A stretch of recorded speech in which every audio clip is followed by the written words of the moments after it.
Hi bridge എഡ്യൂക്കേഷനിലേക്ക് എല്ലാവർക്കും സ്വാഗതം. നിങ്ങൾ UGC നെറ്റ് അറബിക് എക്സാമിന് പ്രിപ്പയർ ചെയ്യുകയാണോ എങ്കിൽ ഇത് നിങ്ങൾക്ക് വേണ്ടിയുള്ള ചാനലാണ്. നെറ്റ് സിലബസിലെ ഓരോ യൂണിറ്റും നമുക്ക് ഒരുമിച്ച് സിമ്പിളായി പഠിച്ചെടുക്കാം. അപ്പോൾ ഞങ്ങൾക്ക് നിങ്ങളെക്കുറിച്ചും നമ്മുടെ ഈ കമ്മ്യൂണിറ്റിയെക്കുറിച്ചും കൂടുതൽ അറിയാൻ ആഗ്രഹമുണ്ട്. ഇന്നത്തെ ക്ലാസ് എങ്ങനെയുണ്ടായിരുന്നു? ഈസി ആയിരുന്നോ അതോ കുറച്ച് ടഫായിരുന്നോ? താഴെ കമന്റ് ചെയ്യണേ. ഇനി ഏതൊക്കെ ടോപ്പിക്കുകളാണ് നമ്മുടെ ക്ലാസ്സുകളിൽ വേണ്ടതെന്ന് തീർച്ചയായും നിർദ്ദേശിക്കണം. ഇതുപോലെ ഓരോ യൂണിറ്റും കവർ ചെയ്യുന്ന കൂടുതൽ ക്ലാസുകൾക്കായി ഈ ചാനൽ ഇപ്പോൾ തന്നെ സബ്സ്ക്രൈബ് ചെയ്യുക. നിങ്ങളുടെ ഫ്രണ്ട്സിനും ഗ്രൂപ്പുകളിലും ഷെയർ ചെയ്യുക. നമസ്കാരം. നമ്മൾ ഇന്ന് സംസാരിക്കാൻ പോകുന്നത് അറബി സാഹിത്യത്തിലെ, പ്രത്യേകിച്ച് നിങ്ങൾ UGC നെറ്റ് എക്സാമിന് തയ്യാറെടുക്കുമ്പോൾ ഒരിക്കലും ഒഴിവാക്കാൻ പറ്റാത്തൊരു പേരിനെക്കുറിച്ചാണ്. അബ്ദുൽ കാഹിർ അൽ ജുർജാനി. ശരിക്കും എന്തുകൊണ്ടാണ് ഈ പേരിന് ഇത്രയധികം പ്രാധാന്യം വരുന്നത്? അതാണ് നമ്മളിന്ന് നോക്കാൻ പോകുന്നത്.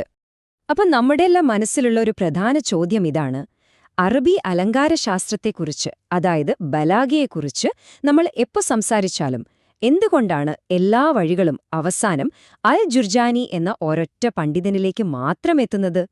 നമുക്കിതിന്റെ ഉത്തരം കണ്ടെത്താം.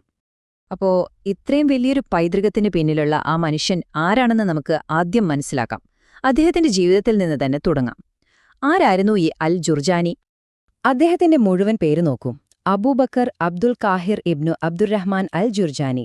ആ പേരിൽ തന്നെയുണ്ടല്ലേ, അദ്ദേഹം ഒരു പേർഷ്യൻ വംശജനായിരുന്നു. ജനിച്ചതും അതേപോലെ തന്നെ മരണപ്പെട്ടതും വടക്കൻ ഇറാനിലെ ജുർജാൻ എന്ന സ്ഥലത്താണ്. ഇനി പരീക്ഷയുടെ പോയിന്റ് ഓഫ് വ്യൂവിൽ നിങ്ങൾ ഓർക്കേണ്ട ഒരു പ്രധാനപ്പെട്ട കാര്യം അദ്ദേഹത്തിന്റെ മദ്ഹബാണ്. അദ്ദേഹം ഒരു ഷാഫി കർമ്മശാസ്ത്ര പണ്ഡിതനായിരുന്നു, ഒപ്പം ഒരു അശ്ശരി ദൈവശാസ്ത്രജ്ഞനും. അദ്ദേഹത്തിന്റെ വ്യക്തിത്വത്തെക്കുറിച്ച് ഒരുപാട് കാര്യങ്ങൾ പറയുന്നൊരു സംഭവമുണ്ട്. ഒരിക്കൽ അദ്ദേഹം നിസ്കരിക്കുമ്പോൾ ഒരു കള്ളൻ വീട്ടിൽ കയറി കിട്ടിയതൊക്കെ എടുത്തോണ്ടുപോയി. പക്ഷേ ജുർജാനി തന്റെ പ്രാർത്ഥന നിർത്തിയില്ല, അതിൽ നിന്ന് അണുവീട ശ്രദ്ധ മാറിയതുമില്ല. ഇതേ ഒരു സമ്പൂർണമായ ഏകാഗ്രതയും അർപ്പണബോധവുമില്ല. അത് തന്നെയാണ് അദ്ദേഹത്തിന്റെ ഓരോ വൈജ്ഞാനിക രചനയിലും നമുക്ക് കാണാൻ കഴിയുന്നത്. ശരി, അങ്ങനെയെങ്കിൽ ഇത്രയും വലിയൊരു പ്രതിഭയെ രൂപപ്പെടുത്തിയ വിദ്യാഭ്യാസം എങ്ങനെയായിരുന്നു? എവിടെ നിന്നായിരുന്നു അദ്ദേഹത്തിന് ഈ അറിവുകളൊക്കെ കിട്ടിയത്? നമുക്കൊന്ന് നോക്കാം.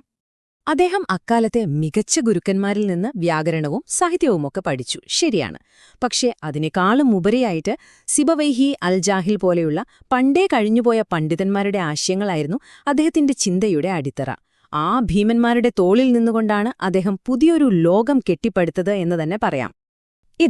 ഇതാണ് നമ്മളെ അദ്ദേഹത്തിന്റെ ഏറ്റവും പ്രധാനപ്പെട്ട സംഭാവനയിലേക്ക് എത്തിക്കുന്നത്.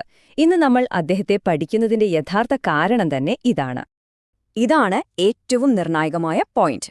ഇതൊന്ന് നോട്ട് ചെയ്ത് വെച്ചോളൂ. അൽ ജുർജാനിയാണ് ഇൽമുൽ ബലാഗ അഥവാ അറബി അലങ്കാരശാസ്ത്രത്തിന്റെ സ്ഥാപകൻ. അദ്ദേഹം എന്താ ചെയ്തതെന്നറിയോ? അതുവരെ പലയിടത്തായി ചിതറിക്കിടന്ന ആശയങ്ങളെയെല്ലാം ഒരുമിപ്പിച്ചു. എന്നിട്ടതിനൊരു നിയമവും ഘടനയും ഒക്കെയുള്ള ഒരു പൂർണ്ണ മനസ്സായ ശാസ്ത്രശാഖയായിട്ട് മാറ്റിയെടുത്തു. ഇതിന്റെ പ്രാധാന്യം നമ്മളൊന്ന് ശരിക്കും മനസ്സിലാക്കണം കേട്ടോ. കാരണം ജുർജാനി വരുന്നതിനു മുൻപ് ബലാഗ എന്ന് പറയുന്നത് അതൊരു ശാസ്ത്രമേ അല്ലായിരുന്നു. ഭാഷയുടെ സൗന്ദര്യത്തെക്കുറിച്ചുള്ള ചില ചിന്തകളും നിരീക്ഷണങ്ങളുമൊക്കെ അവിടെയും ഇവിടെയുമായി ചിതറിക്കിടപ്പുണ്ടായിരുന്നു, അത്രമാത്രം. പക്ഷേ അദ്ദേഹം വന്നതിനുശേഷം എന്ത് സംഭവിച്ചു? അദ്ദേഹം ഇതിനെയെല്ലാം ഒരുമിച്ചു കൂട്ടി കൃത്യമായ നിയമങ്ങളും അടിസ്ഥാന തത്വങ്ങളുമുള്ള ഒരു ശാസ്ത്രമാക്കി മാറ്റി. ഇതൊരു വിപ്ലവം തന്നെയായിരുന്നു. ഖുറാന്റെ സാഹിത്യപരമായ ആ ഒരു അത്ഭുതം എങ്ങനെ ശാസ്ത്രീയമായി വിശദീകരിക്കാമെന്നൊരു ചിന്തയിൽ നിന്നാണ് സത്യത്തിൽ ഈയൊരു വിപ്ലവമുണ്ടാകുന്നത്. ഓക്കെ, ഇനി നമുക്ക് അദ്ദേഹത്തിന്റെ പ്രതിഭയുടെ വ്യക്തമായ തെളിവുകളിലേക്ക്, അതായത് അദ്ദേഹം നമുക്ക് വേണ്ടി ബാക്കിവെച്ച ഗ്രന്ഥങ്ങളിലേക്ക് പോകാം. നിങ്ങളുടെ പരീക്ഷകൾക്ക് ഇവ വളരെ വളരെ പ്രധാനപ്പെട്ടതാണ്. അദ്ദേഹം വ്യാകരണത്തിലും സാഹിത്യത്തിലുമൊക്കെയായി ഒരുപാട് ഗ്രന്ഥങ്ങൾ എഴുതിയിട്ടുണ്ട്. പക്ഷെ നമ്മൾ ഫോക്കസ് ചെയ്യാൻ പോകുന്നത് അറബി അലങ്കാരശാസ്ത്രത്തിന്റെ ഗതി തന്നെ മാറ്റിയ അദ്ദേഹത്തിന്റെ മാസ്റ്റർ പീസുകളായ 2 കൃതികളിലാണ്.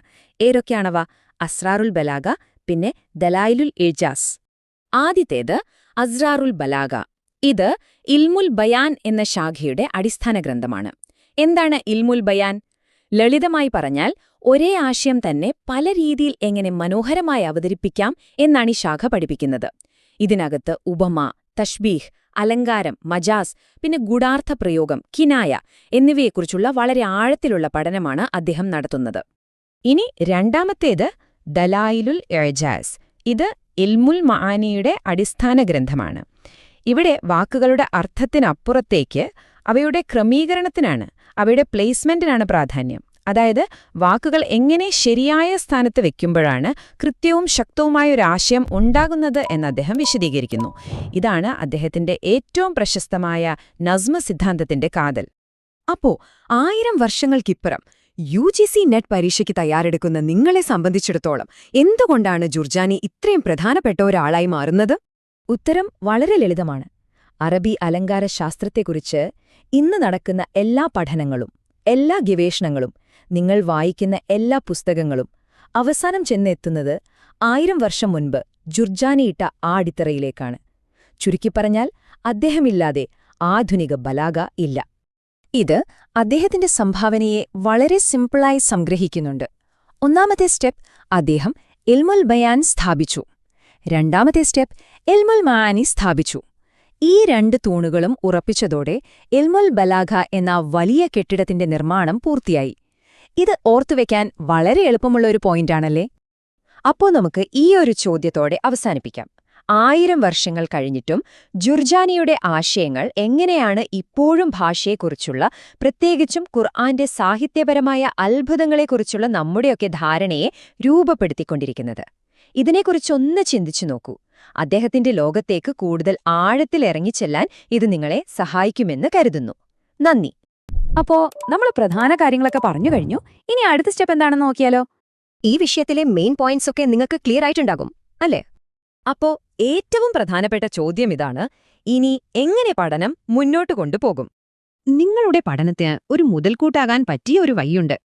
അതാണ് ബ്രിഡ്ജ് 6 എഡ്യൂക്കേഷന്റെ ഈ പുതിയ പ്രിന്റഡ് ബുക്ക്. ഈ ബുക്കിനെ സ്പെഷ്യൽ ആക്കുന്നത് ഇതിന്റെ ഉള്ളടക്കം തന്നെയാണ്. നമ്മുടെ ഓരോ ക്ലാസ്സിലെയും പോയിന്റ്സും കഴിഞ്ഞ 5 വർഷത്തെ നെറ്റ് എക്സാം ക്വസ്റ്റ്യൻസും ഇതിലുണ്ട്. ഈ ബുക്കിന്റെ ഒരു കോപ്പി ഓർഡർ ചെയ്യാൻ വളരെ എളുപ്പമാണ്.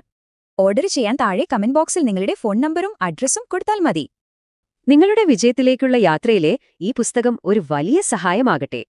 നിങ്ങളുടെ പഠനത്തിനും ശോഭനമായ ഭാവിക്കും എന്റെ എല്ലാവിധ ആശംസകളും. അപ്പോ അടുത്തൊരു വിഷയവുമായി നമുക്ക് വീണ്ടും കാണാം. Thank you.